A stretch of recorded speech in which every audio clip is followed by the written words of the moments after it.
ആന്ധ്രയിൽ പവർ കാട്ടാൻ പവൻ കല്യാൺ. ആന്ധ്രാപ്രദേശ് മുഖ്യമന്ത്രിയായി സത്യപ്രതിജ്ഞ ചെയ്യുന്ന ചന്ദ്രബാബു നായിഡുവിനൊപ്പം പവൻ ഉപമുഖ്യമന്ത്രിയായി സത്യപ്രതിജ്ഞ ചെയ്ത് അധികാരമേൽക്കുമെന്നാണ് റിപ്പോർട്ടുകൾ.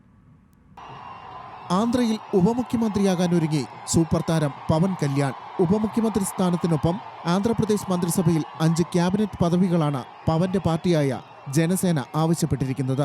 175 അംഗ നിയമസഭയിൽ ജനസേനയ്ക്ക് 21 MLA-മാരാണ് ഉള്ളത്.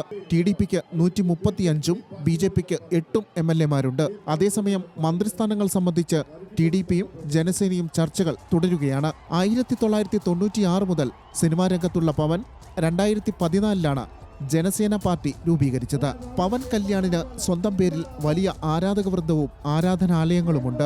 ഇന്ത്യൻ സിനിമയിലെ ഏറ്റവും ഉയർന്ന പ്രതിഫലം വാങ്ങുന്ന നടന്മാരിൽ ഒരാളാണ് പവൻ.